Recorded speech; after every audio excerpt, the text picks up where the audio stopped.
district website and through Parent Square. Please rise for the Pledge of Allegiance.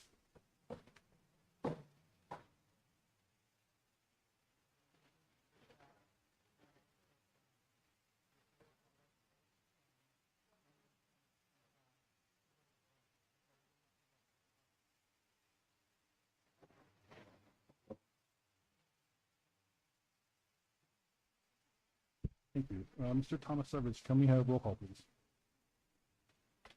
Ms. Choi? Ms. Dr. Meester? Ms. Molina? Mr. Park? Mr. Zepka? Mr. Sagal? Ms. Thompson? Ms. Wild? Vice President Melman?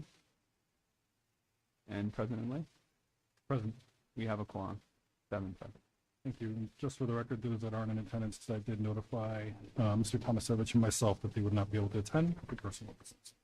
And also, I would just like to we have our Superintendent of Schools, Dr. Gadens, present, as well as our Assistant Superintendent of Schools, Dr. Karamanos, as well as our Board Attorney, Mr. LaPera. And I would like to welcome back Renee Kim, one of our student reps, back to the board, as well as I would like to introduce our 2 new student reps, Chan Hung and Do-Wan Kim. Welcome. Thank you.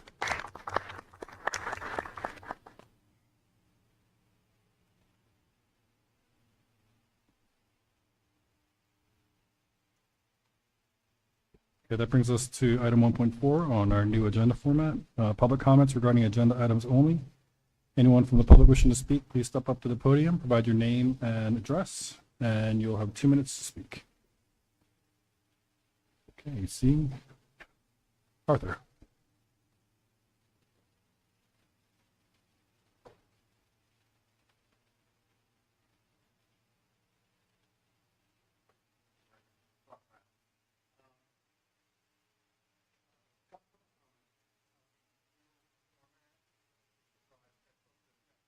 Oh, name and address. Arthur, can you give your name and address? I know we know who you are. Just.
Sorry.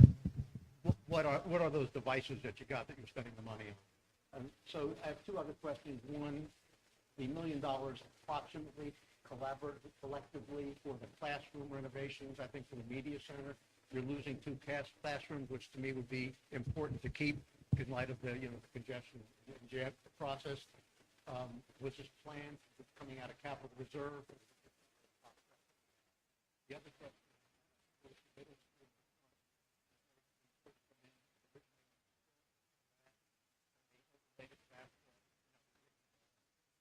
Why are they digging it all up? Now, you may have covered this in a previous meeting that I didn't go to, so I'm sorry, but I'd just like an explanation. Why are we doing that, and how much does it cost? Thank you.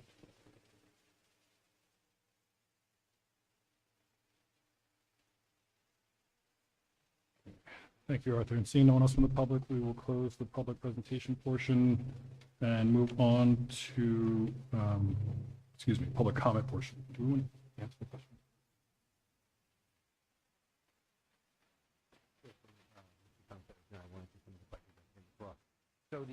So thank you for commenting on board docs, that format. It's very popular, very well, very used, transparency-wise. It has that.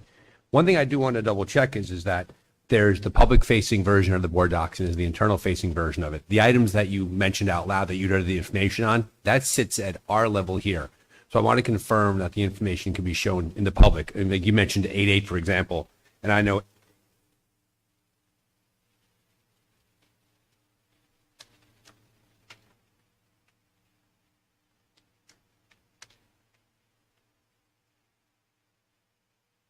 on the version I have here, it has a recommended action, which says that it's being awarded to Murray Paving and Concrete. And so that does exist here. So I just want to, as it's our first time going through board docs, we want to confirm that that's facing out because I'm looking at it right here. So I appreciate you bringing that up and for us to make certain the version that we have facing the public does have that information.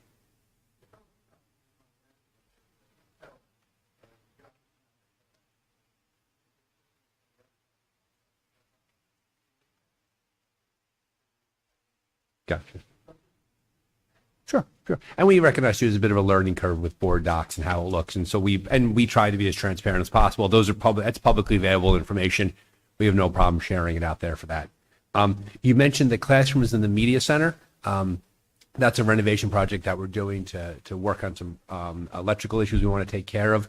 From a space-wise perspective, from a congestion perspective, we're not giving back any space in regards to adding to any congestion that already exists. So that was part of a plan that we were putting together for quite a while that we want to work and renovate that part of the building.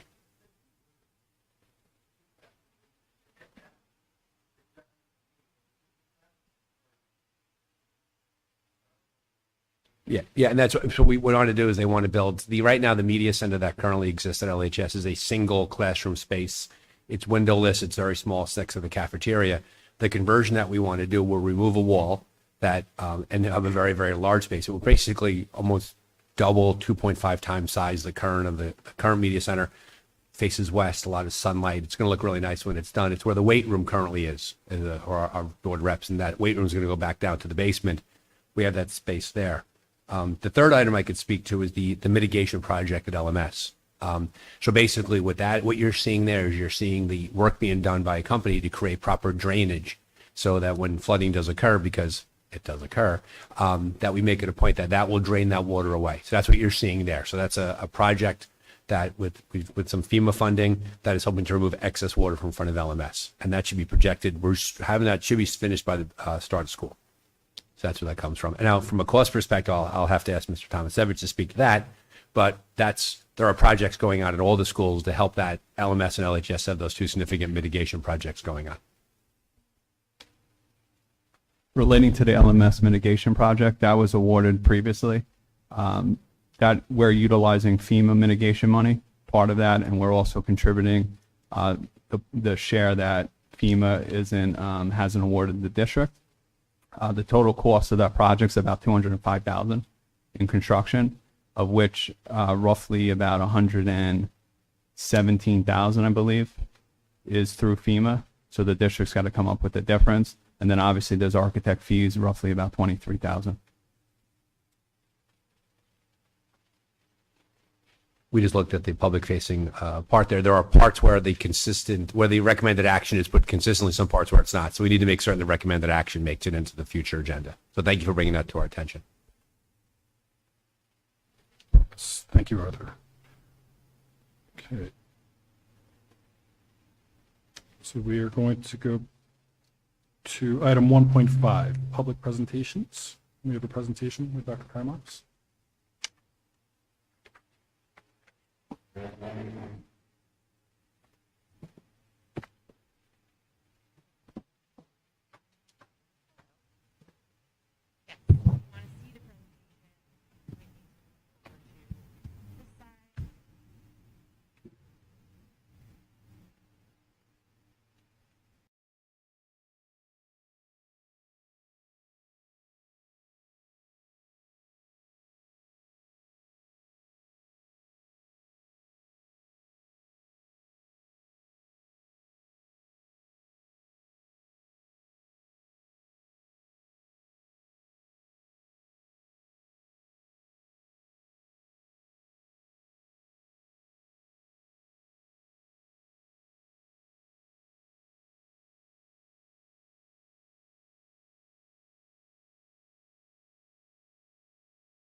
same in 2025. So first I'll start off with participation. So all of our students, we had 236 students in grade 11 sit for the NJGPA in 2024 in the spring, and then 237 for math. And that discrepancy in one student usually has to do with their multilingual status. So that's why you'll see a difference in that one student. If you'll notice the participation scores, so we have 100% participation rate. That means all of our students that are eligible to take the NJGPA sit and take the NJGPA, and we also have valid scores for all of those students, which means that they've completed the assessment and that it was completed to fidelity.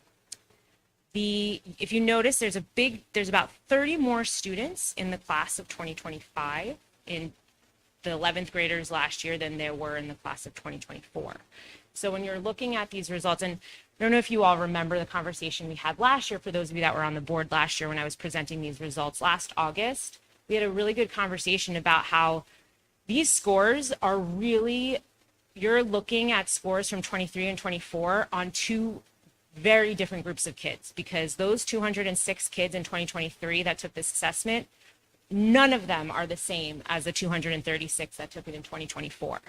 So as we're going through the data, and the state requires us to report trends over time. So as we're going through the data, keep that in mind that you are really looking at completely different groups of kids as we're talking about trends over time. So some of our findings that you'll see as we go through the presentation, LHS students, as do all of our Leonia students, continue to score above the state average.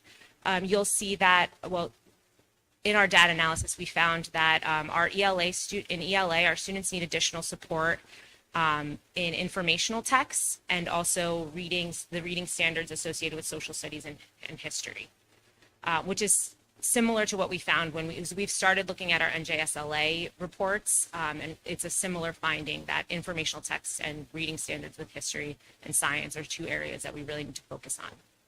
And then in math, we found additional supports are needed in geometry and modeling and reasoning.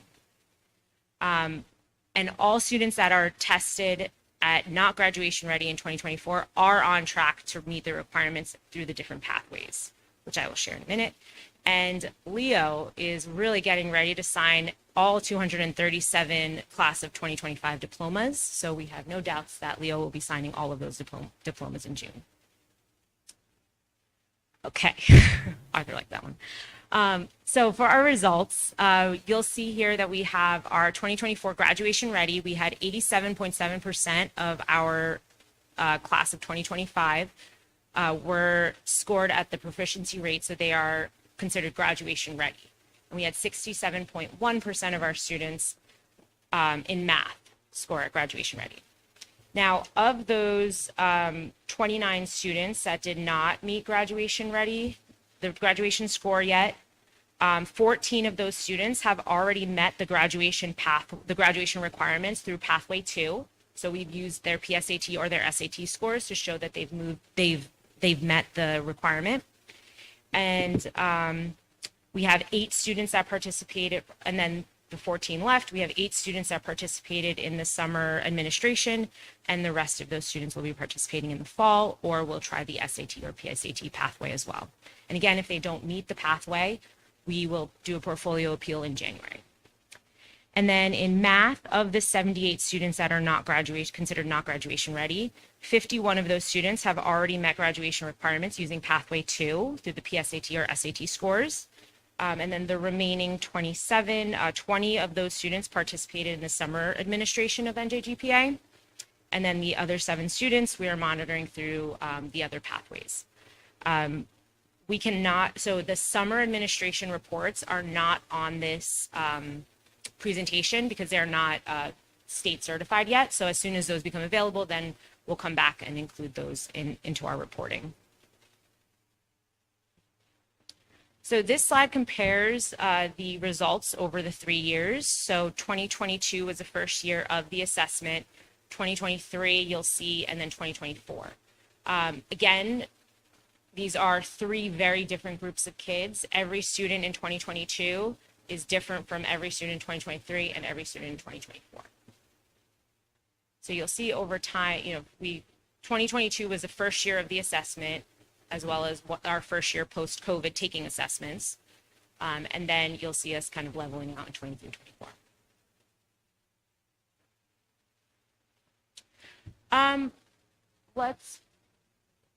Sure, and then if it's something that I'm going to answer in a future slide, I'll let you know that it's coming.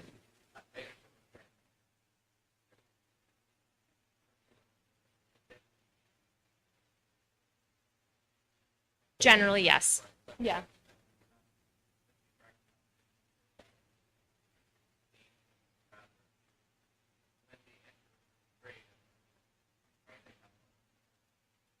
Right, and but all of our every grade level has a different demographic of student. So each grade level, 2023 may have had 5% of the population may have been students with disabilities and multilingual learners, and then in 2024, 20% of that population may have been disabilities and multilingual learners.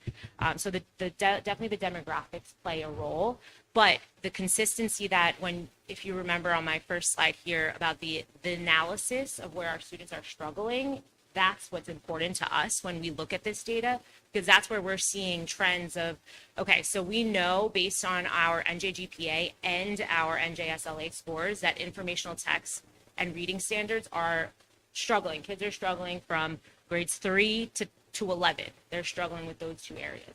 So that's where we kind of focus our attention more versus trying to pick trends and. Mm-hmm. Absolutely.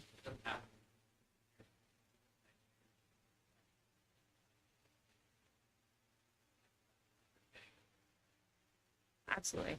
And you'll see one of the areas that we have been improving in over time is algebra. So if you remember last year, we talked about geometry and algebra, the content themselves being areas of places where we need to support. And we spent some time this past year sending our teachers to professional development with Conquer Mathematics. That algebra is not even on this list because our students actually did really well in that content. So that's what's important. When I'm looking at this data and when we're looking at it as an administrative team, that's what's more important to us than the percentages. Okay, so this is a comparison of our graduation ready per year compared to the state. So you'll see above the state in both ELA and math. And then here's a comparison of our subgroup results. You'll see, again, completely different subgroups that you'll see here. The students that are graduation ready in the gray are completely different group of students from the students that are in the maroon from 2024. And there are some subgroups that we cannot report. As a reminder, if the subgroup is less than 10 students, we cannot report them on these in public reporting. And then with math. So you'll see, we're kind of around the same areas. We have been focusing a lot. And the subgroup conversation is something that we usually talk more about when we get into our NJSLA data, which will happen sometime in the fall. That's where we really focus our attention on the subgroups, because we get a little bit more longitudinal data when we look at those assessment results. And now our schools have been moving towards more benchmark and more summative assessments, that we have that data, not just when the kids take one assessment in the spring. We have 3 cycles of assessments that we use to prepare our students and to kind of make those instructional decisions and placements for the following year. So some interventions and strategies that we are implementing for 24-25. Some are continuations. If you go to the appendix of this presentation, the appendix will show the interventions and strategies that we implemented in 23-24, and as well as some other data charts. But this slide will just show the interventions and strategies that we're implementing for 24-25. So we're going to continue our professional development on our multi-tiered systems of support. We've been doing a lot of good work around identifying how we support students at different tiers, both academically and social emotionally. We are enhancing and improving our INRS process and our team practices. The high school specifically has done a lot of good work around INRS and being able to kind of identify students without waiting until they need the identification, kind of catching them a little bit before. They are also continuing the implementation of STAR as a universal benchmark for ELA and math, and we're continuing the rollout of EduClimber. New this upcoming school year for the high school will be that flex period. Back in the spring, we talked about how the high school is changing their schedule to include a 25-minute block of time that is called their flex, where students will be able to kind of go to classes and meet with teachers based on their actual needs. So based on the interventions and supports that we find through our data analysis and through the work that our teachers and supervisors do, students will be able to get really differentiated and really individualized attention in this flex period.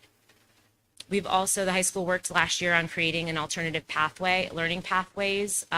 So it gives different routes for students that are not meeting the expectations either through credits or through academic expectations. It gives them different learning pathways so that way they don't kind of fall behind and get stuck. We're also implementing a DNA platform to help standardize common assessments. So that way we'll be able to see a little bit more trends across departments and across, algebra. Everybody taking Algebra 1 will have a little bit more of a common assessment that they take to help with our data analysis, which what you were saying with trying to find trends and looking at different classes. And they're also, the big thing that I know they're very excited for is a department common planning time, which will give teachers more time to kind of talk together and talk across departments. So that way ELA and social studies can sit together and say, okay, this is how we're meeting the expectations in writing in ELA class. This is how we can support that in our social studies classes. And that is all for NJGPA. Before I go on to Access, are there any other GPA questions?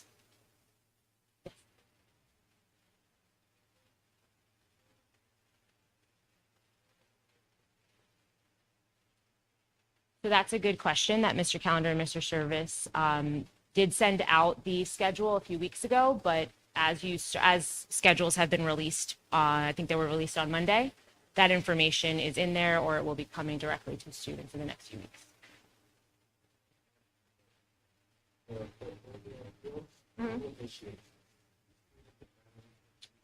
So in Leonia, it is initiated by the counselors because what we do is we monitor our students throughout the entire process.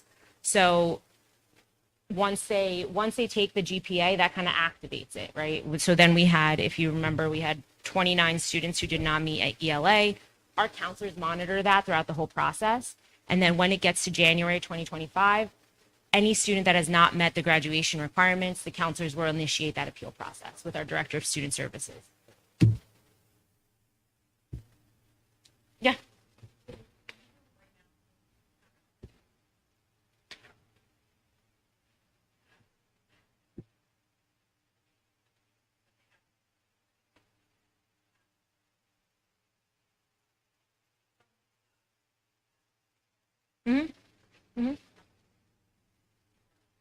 Yes, yes. So we don't know about the portfolio appeal yet because we still have to go through our summer administration results and our fall administration of GPA. Yeah. So we had 14 students meet out of the 29 ELA. We had 14 students meet through pathway 2. So that means 14 were left. And of the 14, 8 of them participated in the summer administration. And then the remaining, we will either have them test in the fall, or if they're planning to take the SAT or the PSAT in the fall, we'll use those results. And then math, we have the same, I can go into the analysis for math, but we have that all, yeah. Yeah, our counselors do a very good job of making sure all of our students meet a pathway.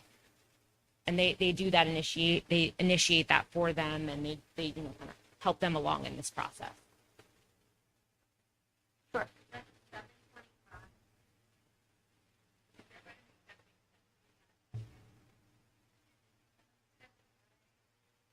No. It's a state number that the state kind of sets the benchmark at.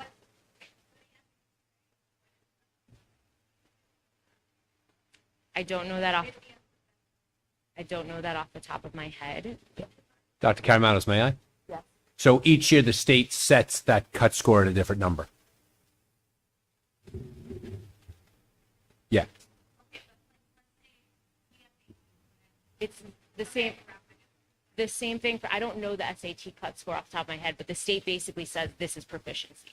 So if you're going to meet pathway 2, you have to score this on the SAT, this on the PSAT, this on this assessment, this on this. Off the top of my head, I do not know, but it's on the DOE page. I can find out and give you that information.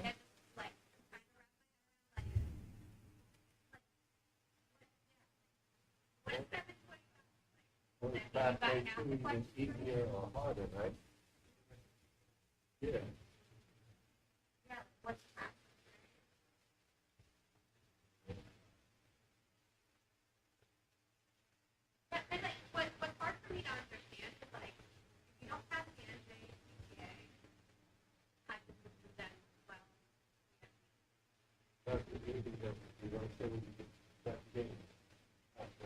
Sure. Actually, what's interesting too, and I want to say this, and I reserve the right to be wrong about it. There was a move about 18 months ago, maybe longer, to actually remove this because we're the only state with a graduation proficiency assessment. So that's one thing. That's a little data point that's interesting. They wanted to move it. They wanted to get rid of it because they had these other proficiencies exist. So the pathways get progressively easier as you travel through them, right? With the idea that like, so there's a huge cohort of children, pathway 1, GPA, they're good.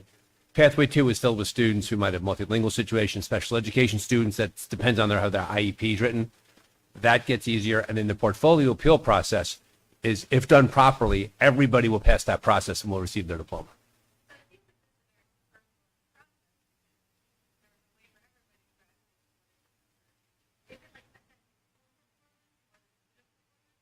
It's a holdover from a time and a place in education where educational leaders put undue importance on these kinds of tests, not realizing that the SATs, the PSATs act as proxies as well. Yeah. So this is, and once again, I'll just repeat, we are the only state out of 50 states, plus all the outlying territories like Guam and Puerto Rico, we're the only ones that do this, New Jersey. That's correct. And they're still working to get rid of this assessment. It hasn't stopped. I mean, there's definitely gaps and holes and reasons why we're testing our 11th graders about this when they clearly there's other forms of assessment, but it's another day. Any other questions on GPA? Okay, so I'll move on to access. So access for ELS is, it stands for Assessing Comprehension and Communication in English, State to State. It is an assessment established by WIDA that New Jersey uses the WIDA framework and uses the WIDA assessments to measure growth in our multilingual students. This is the results from the spring administration. So access testing is done in kindergarten through grade 12 for students that are identified as multilingual learners. There is an NJDOE required multi-step identification process. Once you register in a school district, you basically initiate that process, and then after you go through the process, you're either identified as a multilingual learner or you're not. And anyone who is identified as a multilingual learner has to sit for this assessment. Parents do have the option to opt out of ESL instruction.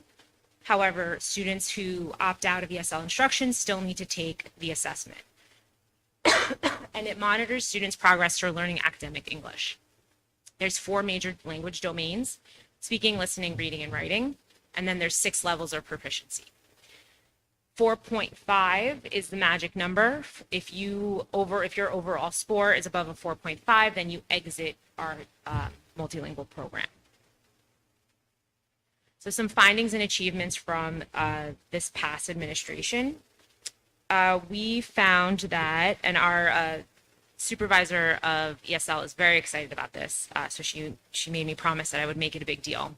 But we have our students in our ESL program only stay in the program for 1.9 years, which is lower than the state average, as well as lower than our neighboring districts. Our neighboring districts, students stay in the multilingual program for over 2 years, and we are 1.9.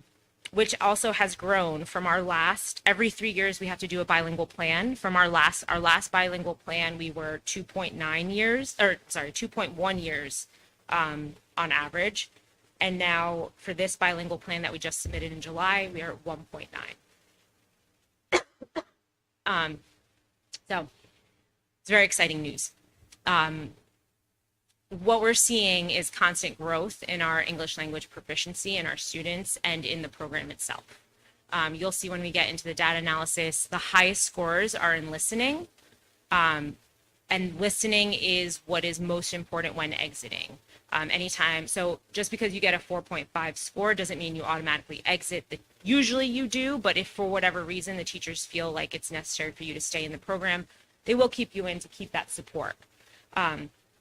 After students exit our program, that we still monitor them for 2 years after they exit the program. But listening is the area that is most important for when transitioning back into the classroom. Speaking, you'll see, showed the least amount of growth, but when I get to the interventions, I'll talk about some ways that we've kind of identified to improve that. Some things that we've done is we definitely have put a greater awareness of the needs of our ESL population. We've been talking a lot more. We've been identifying them in our different assessments. And we've been doing a lot of work around how we can better support them, a lot of research about how we can better support them. You'll see on today's agenda, we have our family outreach liaisons for our Title III for our ESL population. Thank you. So we've definitely been really targeting that population, as well as improving the program and design structures. Currently, the district is a high intensity program, which means students in our ESL program are required to have 2 periods of ESL instruction a day. We've been moving towards a sheltered English instruction, where that means that all of our teachers are trained on how to support students, multilingual learners in their classroom. So then it gets away from just 2 periods of ESL instruction, and now all of our teachers can differentiate and can support those multilingual learners. Okay, so participation. So our total tested, you'll see this is the total number of students in our ESL program. You'll see that we're increasing for the last few years. We've been increasing in this number. However, our valid scores, we have about 14 students that did not have valid scores. And that is because this is the first year that we are through the IEP process, exempting some students that have learning disabilities. So in the past, students that are identified with special needs would just kind of take this assessment and continuously just fail this assessment. So what we've done this past school year between our director of special services and our supervisor of ESL, they've identified the students that are struggling in certain areas, so you can exempt them from specific areas of the assessment. So if a student's IEP has something to do with reading, they would be exempt from the reading portion of the assessment. So then they can still exit based on the other components, and the reading, which is aligned to their disability, doesn't hold them back from exiting the ESL program. So that's where that difference is in the participation rate. But because they don't take all 4 components of the assessment, they don't get a valid score, which is why you'll see. But the score, the parts that they do get to use as part of their exit process. Okay, so you'll see in this chart the district proficiency scores over the past few years. So you'll see that last year we had 22% score proficiency, and this year you'll see that we have 16% score proficiency. And there's a few reasons for that. One of those being the special needs. The students with special needs are now not being scored in the overall score. And then we're also doing mid-year exits. This past year was the first year we moved to mid-year exits, where students now, the state allows you to test students outside of access with a teacher one-on-one. You get to give the WIDA model, so it's the same assessment, it's just outside of the assessment window when you feel that the child is ready. So if we feel that the child is ready based on our multi-data multi-measures that we review, if we feel that the child is ready, they will give the child the assessment, and then the assessment, if the child is successful in the WIDA assessment, then they exit the program. So we have anywhere from October 15th to February 1st, we've had a lot of students exit our program because they don't need to stay in. And in the past, we would just keep them in the program, which would limit them. It would pull them out of their class. Like I said, we have 2 periods of high intensity, so it would pull them out of their class for 2 periods. When you got to the middle school and high school, the high school specifically, it would take up 2 periods of their school day, which would mean that they weren't eligible to take other electives or other programs that they're interested in. So we really pushed for this year because we want to expose our students to more opportunities with the different programs and different academies that we have, and we didn't want them to just be stuck in this high intensity course.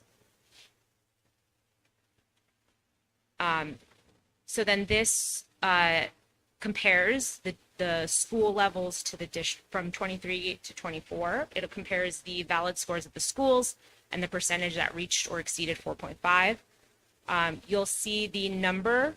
The number is what definitely want to highlight here. The differences in the scoring themselves. You'll see that our population should normally over time be consistent, but because of the changes we made with exiting students mid-year and being able to better identify students with disabilities, we've been able to make adjustments and to really target the students that need those supports.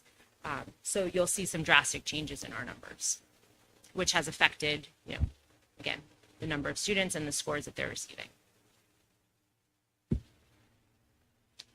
And this is the average score by domain. So similar to what I had in our findings, our listening definitely scored the highest overall, especially in both years. And then our reading was next. And our speaking and writing are the 2 areas that our students are struggling in, which is consistent to what we've found in the past, as well as some of the other assessments that we've been reviewing. But we have some ways to hopefully to mitigate that. This is a comparison of our subgroups, and you'll see that there's certain subgroups that we cannot report on, again, that they're under that 10 minimum reporting size. So those are listed at the bottom.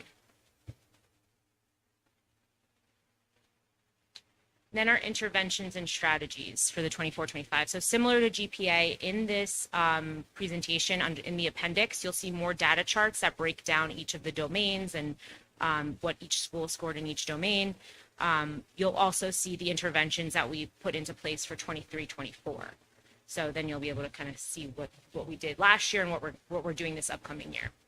So part of the interventions, we're definitely continuing our professional development and multi-tiered systems of support, and SEI is our sheltered English instruction. So we've been, like I said, we've been training all of our teachers in sheltered English instruction. We've been going department by department. So right now we have our entire social studies and science department we're training.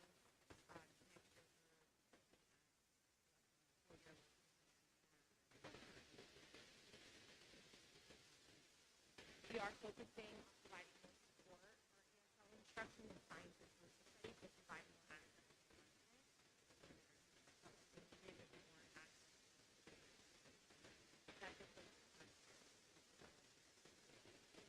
content. And then we need to evaluate the data that we one other thing that conditions.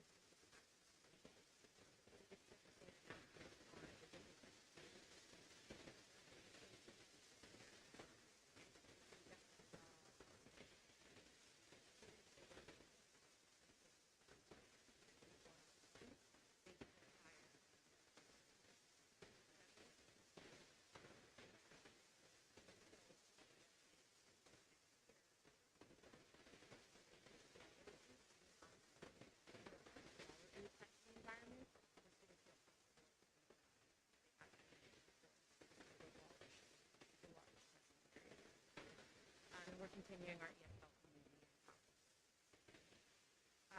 Some new things that are happening, providing students with additional oral practice opportunities. So we purchased a variety of different programs through our grant funding and through our regular budget that support oral practice. Teachers and the students support themselves.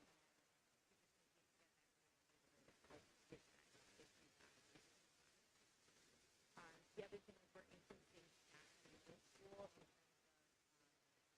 We're not increasing staff, adding a staff member, but we're now scheduling for a teacher to take on an extra period because the class size doesn't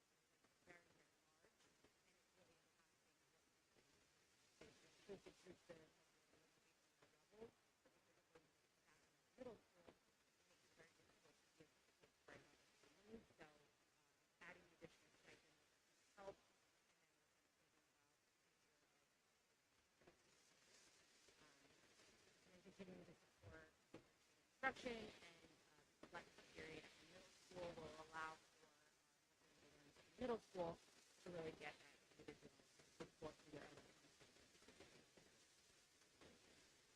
Any questions before?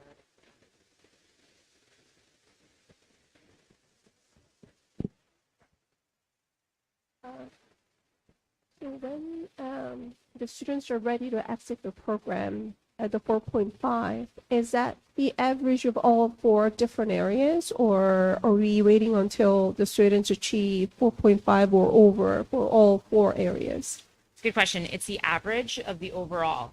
However, like I said, our teachers really look at the individual domains as well. If we see that a student scored at a 6 in listening and then only scored a 1 in speaking, we might need to look at some other data to help us decide if that student is actually ready to exit or if that student just did really well in that section. I see.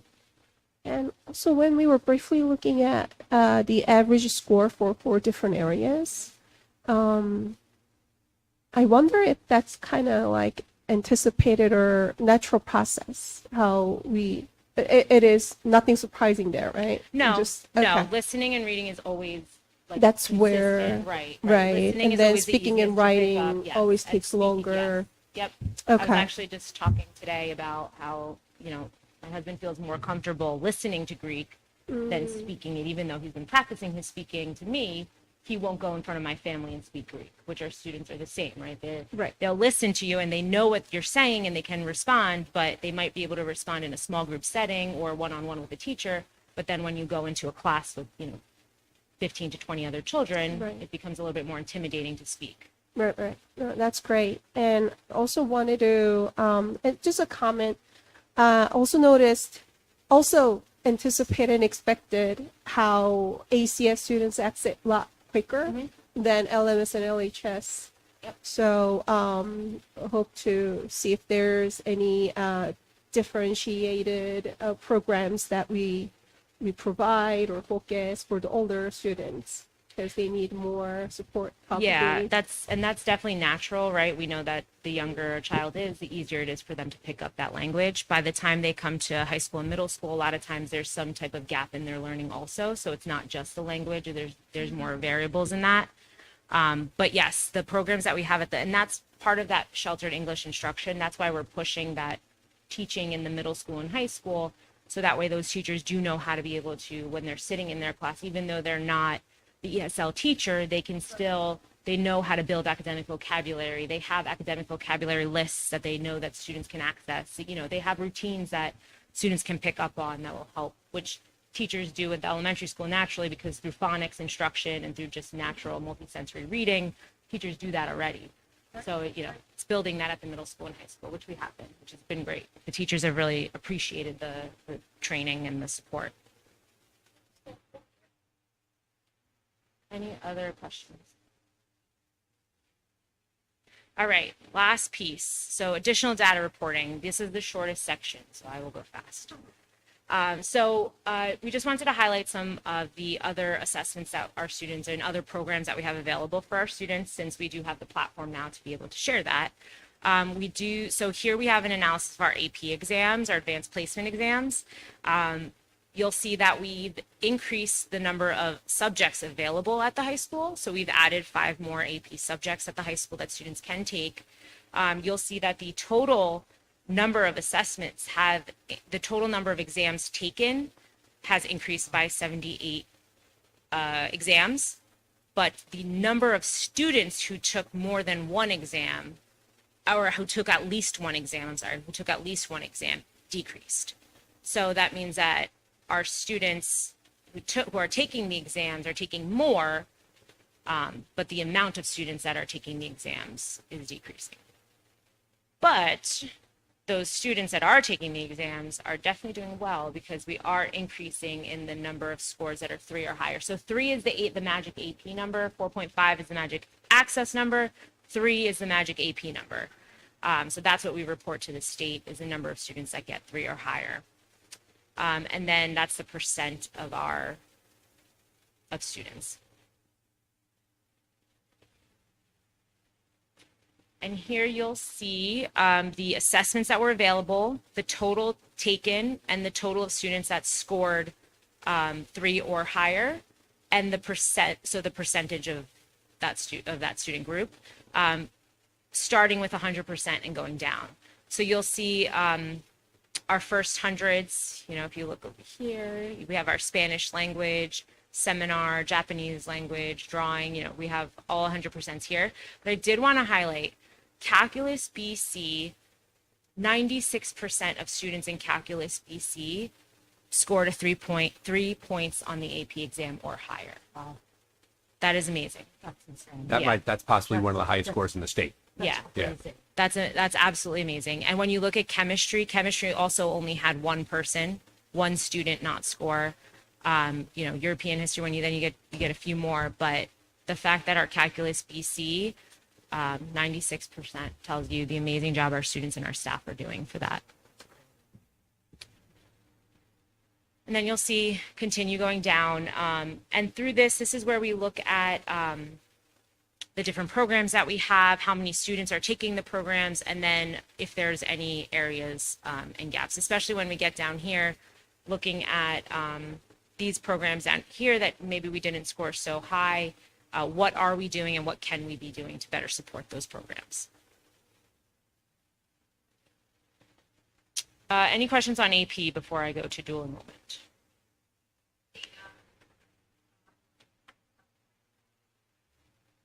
What kind of data?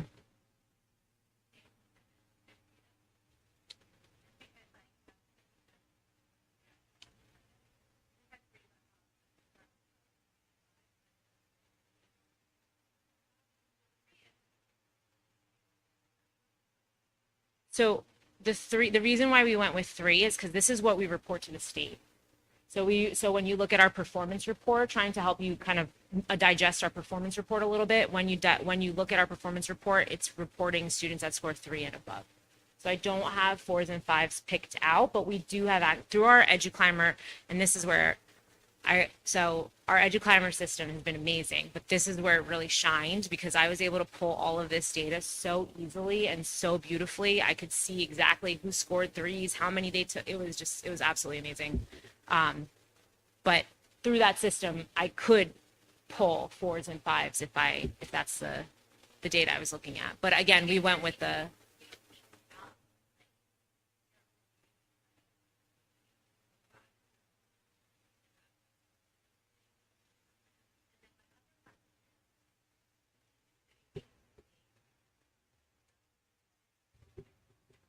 yes. Yep. Yep. Yep. We do. Yep, we do so that's why those free and reduced lunch forms are very important that are now open in Genesis, because those forms allow us to support financially when it comes to these assessments, when it comes to SATs and PSATs and all that. Yep. Okay, any other AP questions? Can you just clarify? If you take the AP class, you have to take the AP exam, correct? Or not necessarily? So you don't theoretically have to, but we pretty much Encourage it. require it. Okay. The high school requires it. Yeah. Okay, that's what I wanted to confirm. Yeah. Thank you. Dual enrollment. Any other AP questions? Okay, dual enrollment. So dual enrollment is basically when our students take a course at the high school, part of their regular day. So they have calculus period 3, this calculus course, if they enroll in the calculus dual enrollment program, whatever course they're taking period 3, they also use that as credits for the towards college. Once they complete the course, they now have 3 college credits towards calculus on their transcript. So we offer a lot of different programs for our students that we've expanded over the years. And this is based on the teacher's qualification. So a teacher needs to have a master's in a specific, in an area, or have a bachelor's in an area, but has a master's in teaching, so one or the other. And then we have a dual enrollment agreement with various colleges and universities in the area.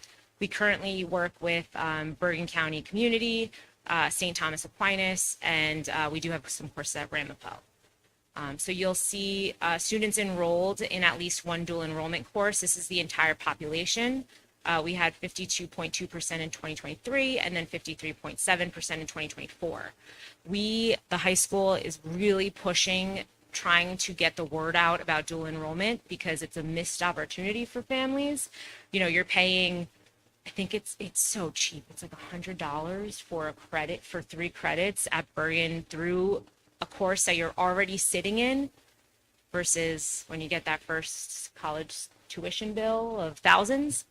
So we keep trying to push it to our students and to get, because they're in these courses anyway. It's just a matter of them signing up for the program. So you'll see we did have an increase and we're going to continue to push that increase. Our hospitality and event planning is part of our dual enrollment, which is part of our CTE requirement, which I will get into next. Any questions about dual enrollment? Any kind of limitation, like it's only open to juniors and seniors, or just kind of any student that's ready for it?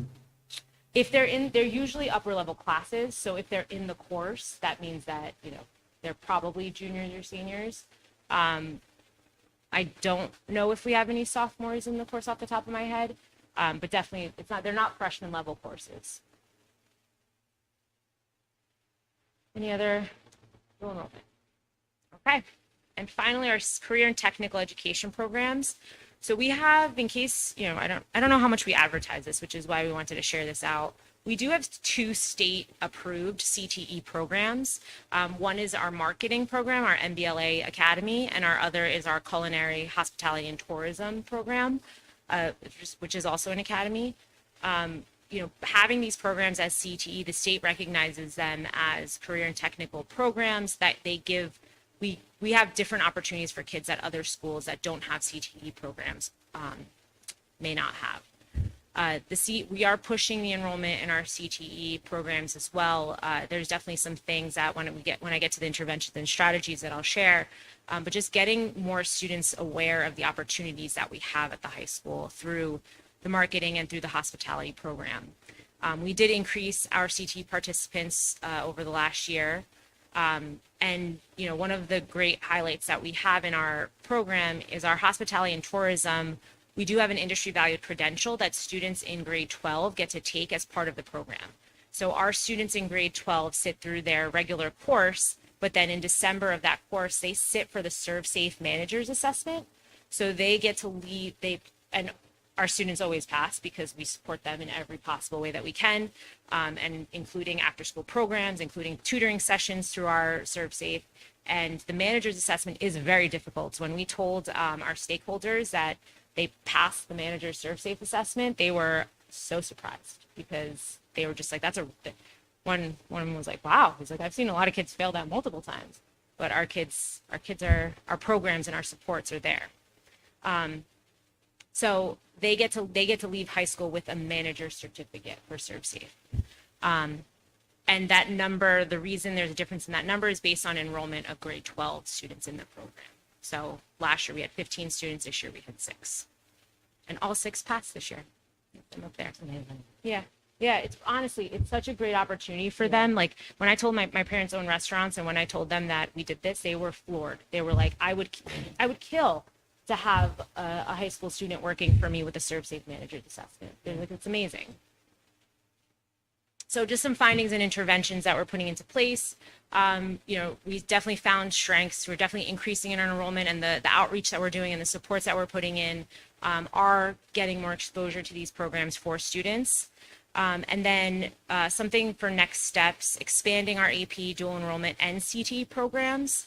And one of the ways, and I'm jumping around a little bit on this slide, but we recently purchased through our Perkins grant, which we get because we are a state-approved CT program, this platform called U-Science, which is a platform that it's an aptitude, it measures students' aptitude and then allows us to create career and educational pathways based on their aptitudes. So that platform will give us the data that we need to set up programs for the future. So if we have students taking this aptitude assessment in ninth grade, we can set up programs over the next few years that will support the areas that they're most intrigued in and most that they're going to identify with the most. That way we can keep them here. We can keep them in the district. We can keep them in their home, in their community, and then we can keep them going to school and excited about different learning opportunities. And then, some of the other programs that I've kind of already touched on, but just the alternative pathways. And then this year and actually this was Renee's suggestion from our stakeholder meeting, who Renee is a part of our stakeholder group for our CTE programs, an opportunity for LMS students to shadow LHS students. So we're setting up an opportunity for students at LMS, if they're questioning programs or if they want more information about what a program is like, we will arrange for them to come to the high school to shadow a student for the day to see what that program is like and what the classes are like and what that kind of schedule looks like. And that is all. Thank you. Good. Thank you. Any final questions? Great. Thank you. And there's an appendix with more data if you are interested. Thank you, Xanthi.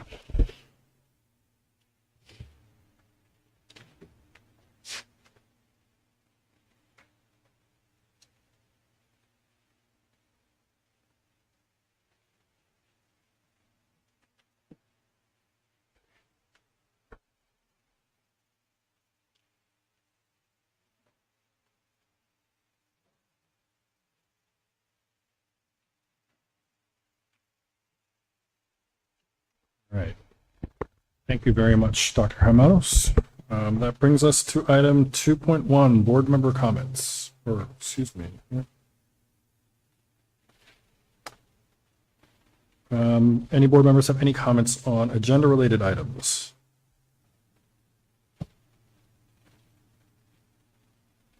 Okay, seeing none, we will move on to our student representative comments. Any comments from our student reps?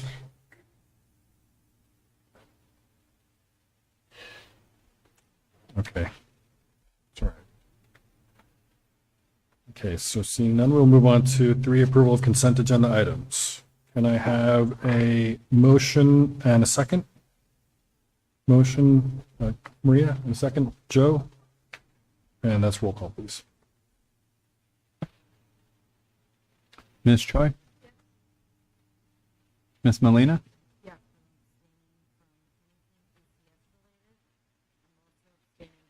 From 4.2, which was the meeting of June 28th, and I'm going to abstain from 8.17.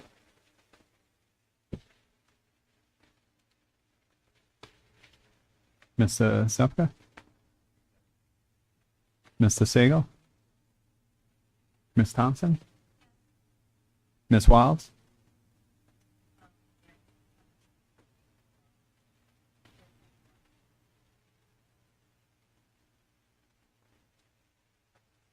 And President Lee? Yes, I also wasn't in attendance at the June 28th meeting, I believe. So I will abstain from any that I did not attend.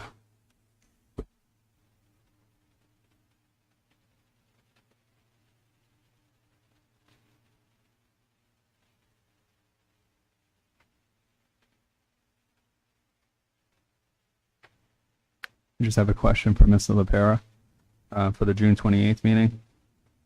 That's five votes. Is that carried? Okay, perfect. Okay. Perfect. Okay, so on consent agenda items, motion carries. That brings us to item 5, administrative reports. Dr. Edens. Thank you. Good evening, everybody. I have a few comments to make tonight. First, I want to thank everybody for their. First, I want to thank Dr. Kamanos and Mr. Tomasevich for their filling in the end of June. As you know, I had a medical condition that occurred on June 15th that knocked me out of the last week of school. In over 30 years, it was the first time I missed the last week of school.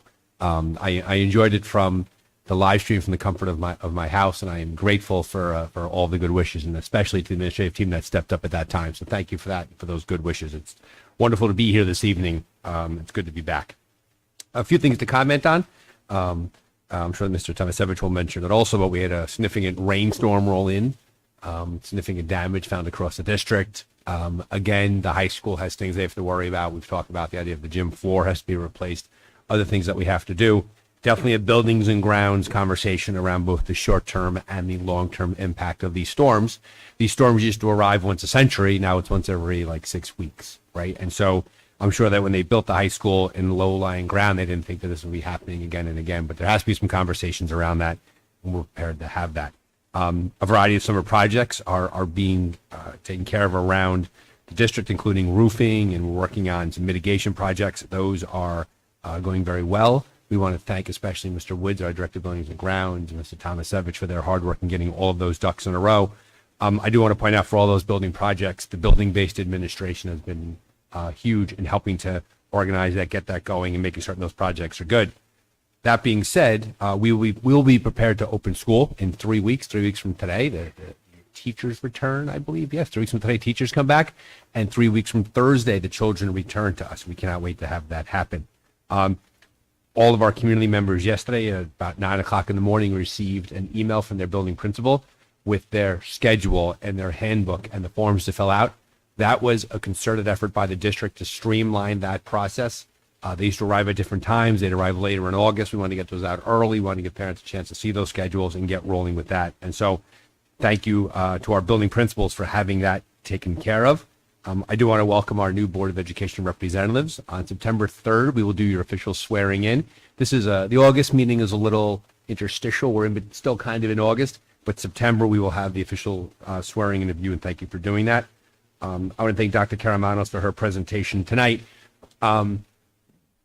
Really, the presentation, as we saw it, is really the dot at the end of the sentence. Like all of those programs, all of those grants, all of that work, EduClimber, the teachers' work, it all comes together, and we have a chance to talk to you about it tonight. So I want to thank her for that presentation, for giving it such a succinct and clear manner.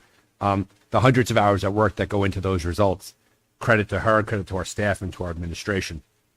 I also want to point out, I like the idea, and this is by design, like reporting on the access for ELLs, right?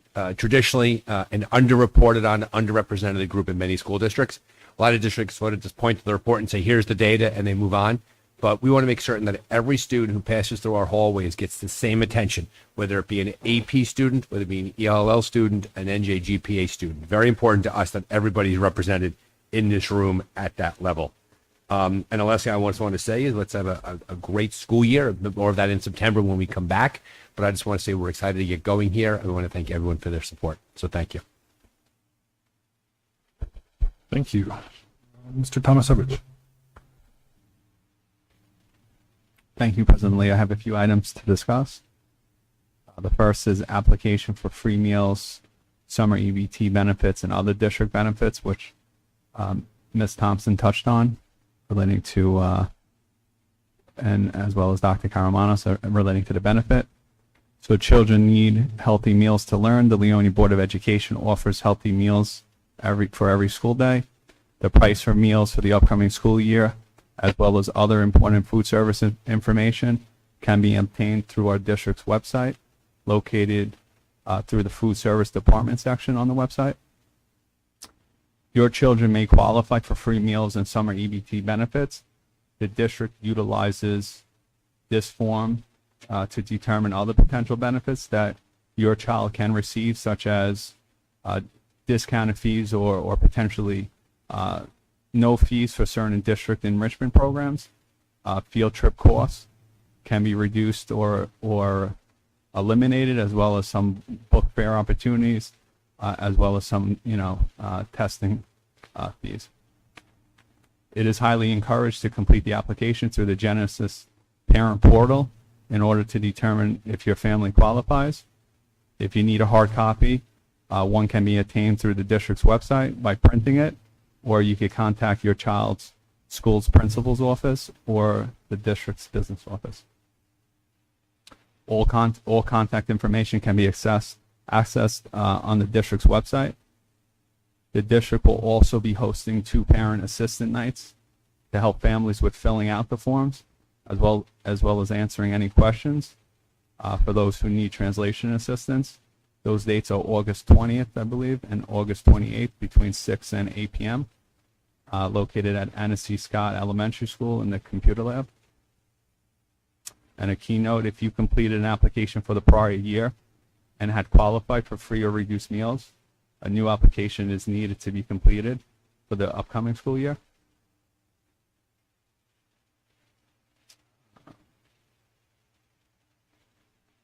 And I would just like to also point out that this administration and the board has approved free meals even if you qualify for under the reduced income thresholds.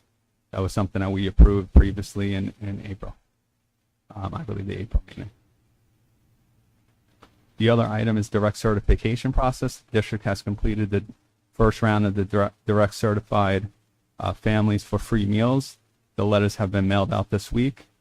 If your family receives a letter indicating that you have been directly certified for free meals, you do not need to complete an application for free meals and summer EBT benefits.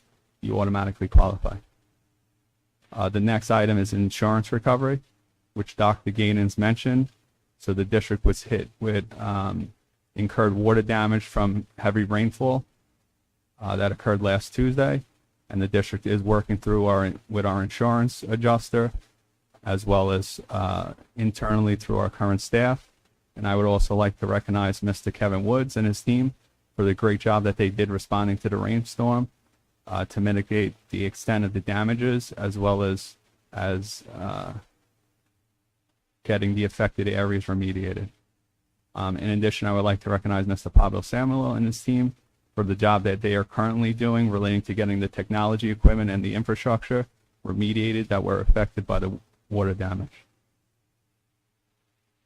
One of the key notes to indicate is some of these projects that we're currently doing, which one of them is the new roof at ACS, as well as some site and drainage projects at LMS and LHS.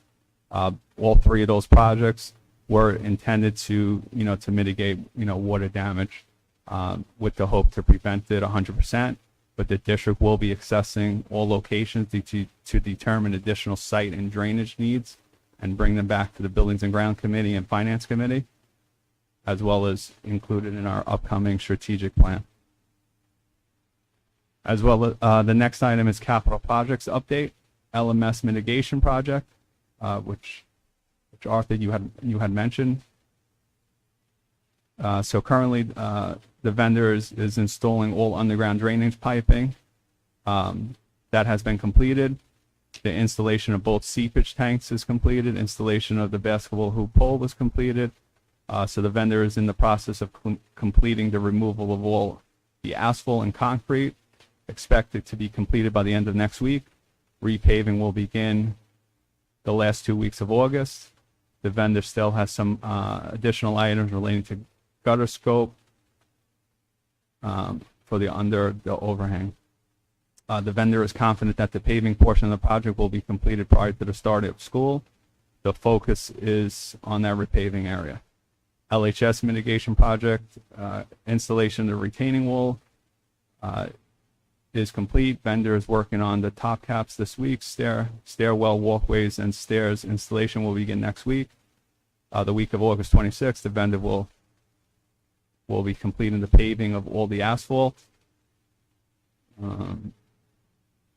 And the vendor is confident that this work will be completed by the start of school, with the exception of plantings and the new doors and windows, which we're waiting to receive but have been ordered. ACS pitch roof replacement. This has been delayed because of the rain. The vendor is currently working above the main office section, and the project is expected to be completed by the end of next week, with the exception of installation of gutters and leaders, which will follow the following week.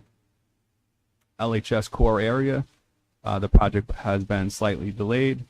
We are currently waiting on the approval from the Leonia Building Department relating to certain permits, and the ETA for the vendor to begin the work has not been determined yet. LHS ADA bathroom, that's pretty much 90% complete. Estimated completion time will be the end of next week. LHS electrical secondary replacement, that project has been postponed due to the delay with PSE&G. The project will be rescheduled for next summer. ACS exterior door replacement. The doors have been ordered by the vendor. Estimated arrival time is estimated to be end of September, with the completion expected to take about 1 to 2 weeks. LHS interior and exterior door replacement, that has been ordered by the vendor. Estimated arrival similar to ACS, end of September, with the completion expected to take 1 to 2 weeks. LHS cafeteria renovations. Furniture has been ordered, expected to be delivered by the end of August. Additional serving line equipment has been ordered,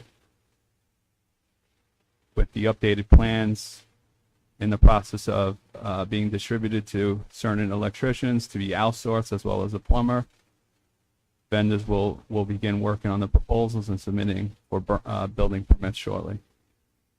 And 2 pending projects. One is the LHS new media center, as well as both projects are being finalized by the architect and being submitted to the DOE. The next phase is putting bid specs together for the construction aspect. Furniture is in the process of being finalized and ordered for the new media center. And the last item is relating to an update for the health benefit rate increases for 25 and calendar year. School districts such as Leonia Board of Ed that participate in the state employee health benefit plan have integrated prescription coverage through the New Jersey Direct 10 and New Jersey Direct 15 medical plans. We have received have been proposed by the state's third-party vendor, Aon, and they are proposing a renewal increase of approximately 21.9% for the Direct 10 and Direct 15 plans. For the New Jersey EHP plan, the renewal rate increase that's being proposed is 8%. For the Garden State Health Benefit Plan, the renewal rate increase is being proposed is 8.3%. So as a result, based on the above potential renewal rating year, as well as rate increases from the previous years, the district is in the process of pulling data, which is the claims loss ratio from the state, and potentially marketing its plans to all viable private health insurance carriers in the New Jersey School Board marketplace. This is no additional cost to do this for the district. This will be brought back to the Finance Committee as the data is finalized by our third-party benefit broker, Brown & Brown. And that is it. So Mr. Tomasevich reported on a wide variety of projects being done around the district. So I just want to thank him for the really aggressive work we're doing all over the place, right? Every building is being touched in some way. We just looked at the live stream. There's 6 people watching at home. So they, us, and our 3 board reps are sworn to secrecy about the high school cafeteria renovations. Okay, so that's a first school day sort of surprise thing. So those at home, behave yourselves. And for our students, just wait for that first day of school, okay? Thanks, guys.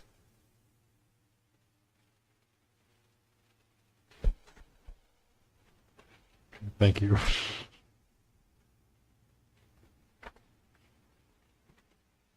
Sorry, so that wraps up our administrative reports. That brings us to our committee reports. I don't believe any committees met over the summer. Did any committees meet? Okay. Well-deserved summer break. I know we'll get back to work once the fall comes around. So enjoy the rest of your time off, and we'll get back to work in September. So with no committee reports to update on, that brings us to, I believe that takes us all the way to item 10. Yeah, new business.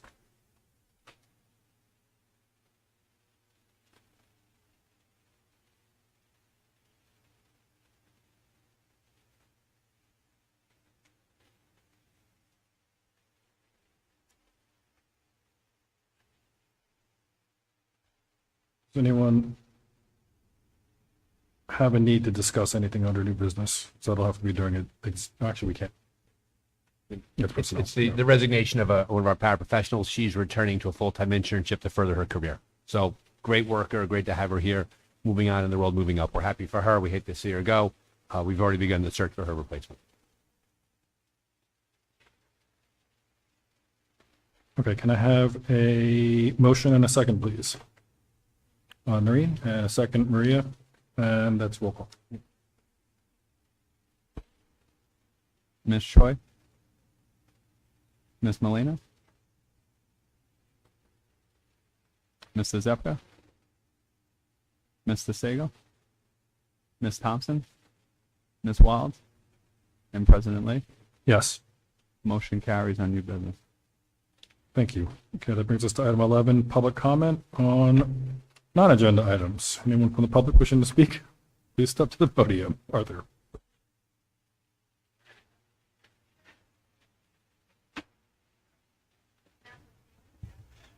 Let the record show we sent you a get well card.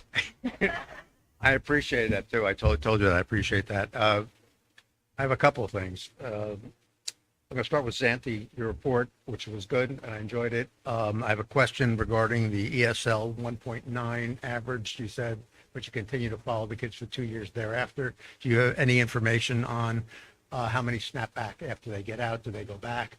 And then those that don't go back, stay in there, how do they rank or how do they do in the general population? Do they excel? Are they average? Are they below? Just so I have an idea of how they seem to manage blending in with the general population.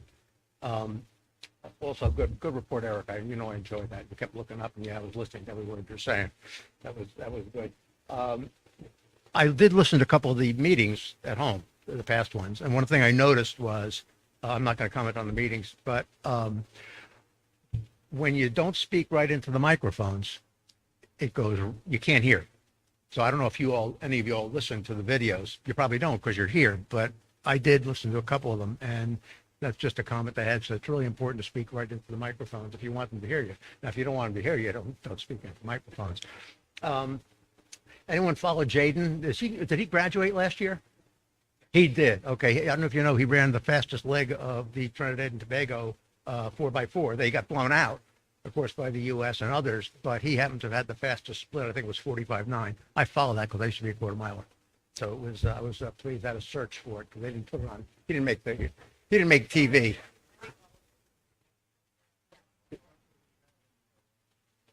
I saw it. I watched that video. So I watched a couple of them. I didn't want. No, that's acceptable. I was a quarter mile and I was pretty good, but he's exceptional. So I ran at Villanova in my quarter, but I got pushed into the quarter mile hurdles because I couldn't compete with Olympians. But anyhow, that's an aside. Two other questions. I don't get, by the way, I no longer get Board of Education notices. Remember, I tried a hard time signing up. I signed up, I never got them, and then all of a sudden I started getting all the ones like when you send them out or they send them out. I no longer get them. I don't know if it was because of the change in the year or they kicked me off or whatever, but I don't get them, so I don't know how to sign them and get back on again. The long-range facility plan. I don't know if you, and maybe you talked about it, but at one of the other meetings, but I didn't see it, with the affordable housing issue in the state and also facing Leonia. There's a real strong possibility in the somewhat, probably near future, not real near because they have to build them and they have to come, but there could potentially be a huge increase could be, might not be. But it's something to plan for and think about. You don't want to go through spending a lot of money accommodating X and then find out that there's Y. There's also talk about merging districts, towns, which would also follow districts eventually also. I don't know if you read any of that information at all, merging small towns into larger to help offset. Things to think about. And the final question, did you hire the consultant to do the work with you on the long range facility plan? I know you hired somebody to help you find a consultant, but I don't know if you actually hired a consultant yet to do that work. And last comment is personal thing. I object personally, just me, to the term gifted and talented. I find it's exclusionary and exclusionary. I think that group, I don't have any problem with the group. There's obviously a group of kids that have exceptional talents or accelerated, whatever it is. But when you say that to a person who's not gifted and talented, like I was not, okay, it kind of puts you like, well, I guess I'm dumb and stupid. I'm not gifted and talented. So kind of just by the verb, the use of that term. So you may want to think about possibly keep the program, just change the name. It's just something that I have personally. So thank you. Thank you, Arthur. Sure, just a few things, Arthur, just to, so as one part of I'm going to make a recommendation to the board that when we do our long-range strategic planning, right? That's part of our goal this year, is to work with a company like a Stat Forecast, it's called, and what they do is they do long-range analysis of trends in districts when it comes to population growth. And they take into account possible building, possible no building. So we're going to get that on the Board of Education radar for the future, anticipating if there's housing in town or not. So we hear you on that, and we're working on that. And that was the only comment I. To answer your question about the multilingual program, so we do monitor, so 1.9 is the average years that students are in our programs. We do monitor them for 2 years afterwards. We are very good about our monitoring and keeping and making sure, like I said, we don't exit students, even if they meet the 4.5 overall score. If we see discrepancies in their scores, or we see that they're high in one domain, but then not meeting at all in the other, we won't exit them. So we make sure that our students are ready to exit. We do not, in the past 5 years that I've been here, we have not had any students come back into our program.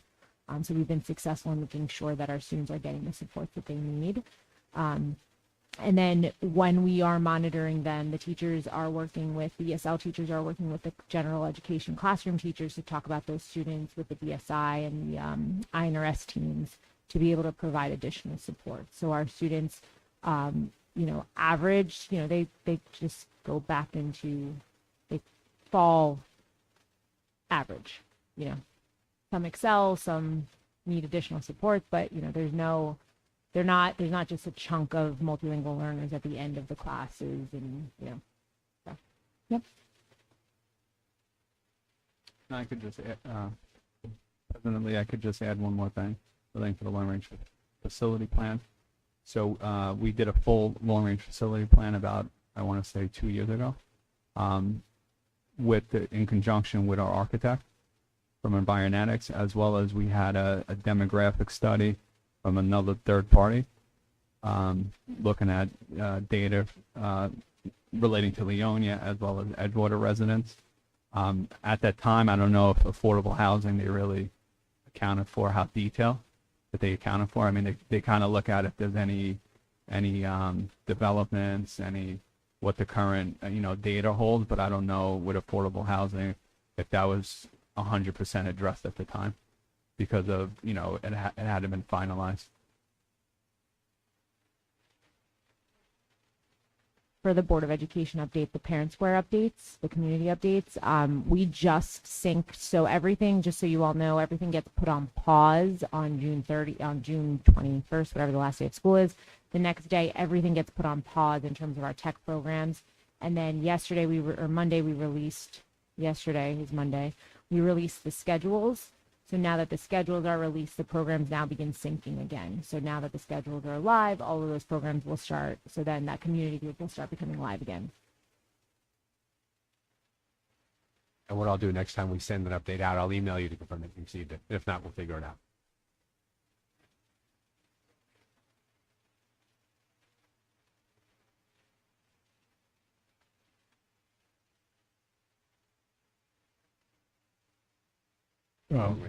Yeah, long-range facilities plan is something different from the strategic plan.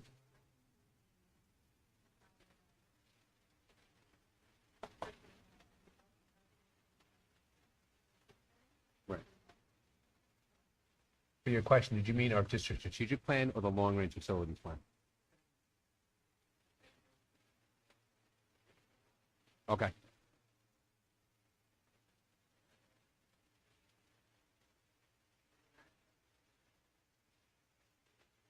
No, it's America. We love weird. I'll circle back with you about that and also about our strategic plan to make sure you get that.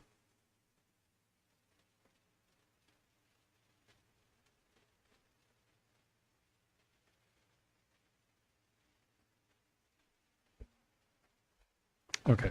So seeing no other members of the public, we will move on to item number 12, board comment. Any board member comments on any non-agenda items? Yes.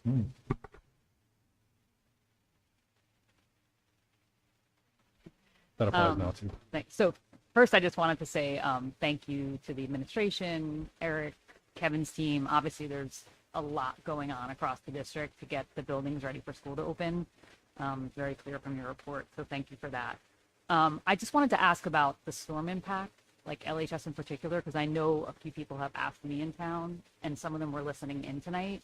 So it may be too soon to even answer this, but I think people are thinking back to Ida, and when like the gym floor had to be replaced, for example. I know there's other floors that are damaged as well. There were like significant delays in that happening. So I think people are just curious, like, do we know a timeline at all?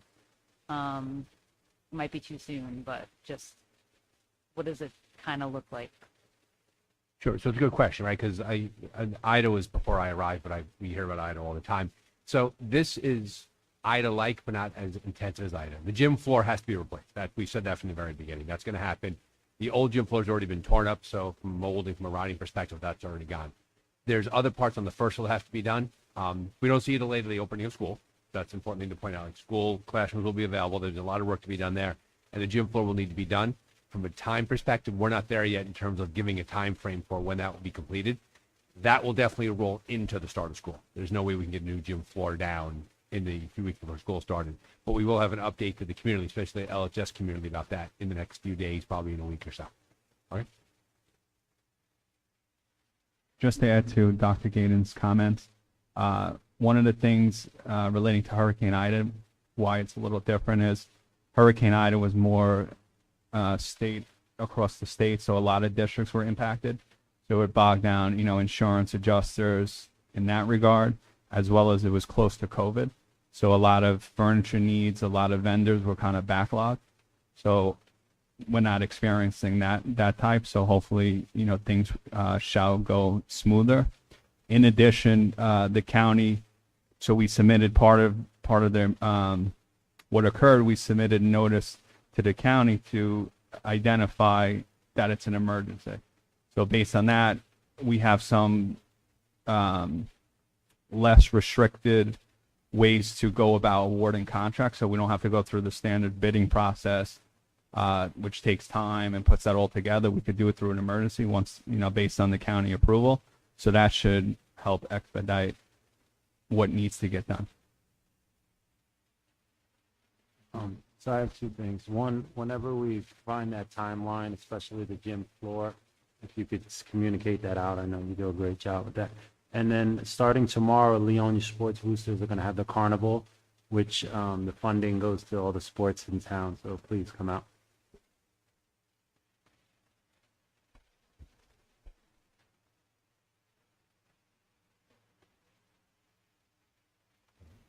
Got good representation on the board, so you're covered.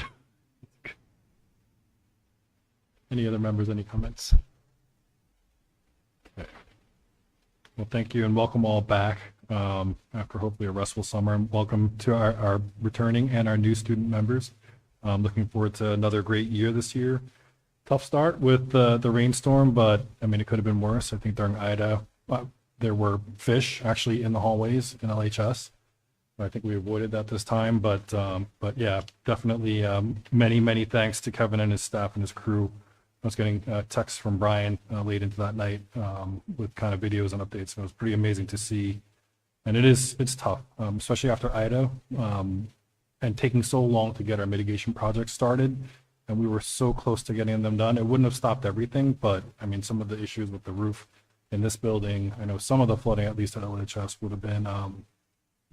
have been avoided. And this is like my industry. That's what I work in. So like seeing, but understanding the timing, it wasn't like we sat and waited around to try to get these things fixed. There was a process to everything, and just the timing worked out such that we are in the position that we're in now. But nonetheless, another New Year is coming up, and I welcome everyone back. I welcome the board back. I hope you had a restful summer. Looking forward to another great year of school, and welcome back, Brian. I haven't seen you in quite a while, so glad to see you all back here. But thank you, and that's it from me. That does, no other comments, seeing no other comments from me. Any other comments from our student reps? Okay, that brings us to executive session. So, and we do need to go into executive session. I'll need a motion and a second. Motion and second by Sid. And all in favor? Any opposed or abstentions? Okay, motion carries. Executive session. We're entering at sometime 9:06. Thank you. We do anticipate about 20 minutes. For those of you that are watching at home on YouTube, we anticipate to be in closed session for about approximately 20 minutes, after which time we will return to complete motions and any of the necessary activities for the remainder of the agenda items. So thank you.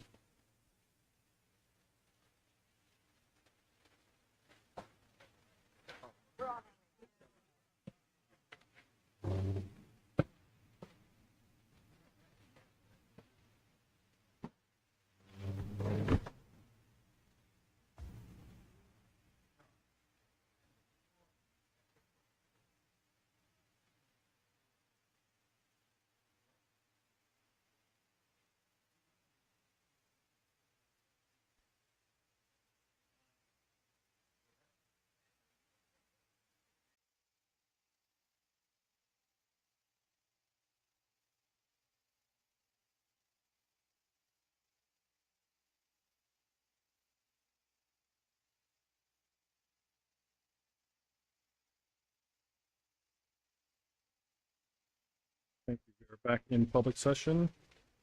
We are on item 14, personnel, open session. Can I have a motion and a second, please? Maria and a second, Noreen, and that is roll call. Ms. Choi? Ms. Molina? Mr. Zepka? Mr. Sagal? Ms. Thompson? Ms. Wilds? And President Lee? Yes, Motion carries on personnel. thank you. And that brings us to adjournment. Can I have a motion, please? Maria and a second, Sid, all in favor? Aye, any opposed or abstentions? Okay, we are adjourned at 9:39. Thank you very much.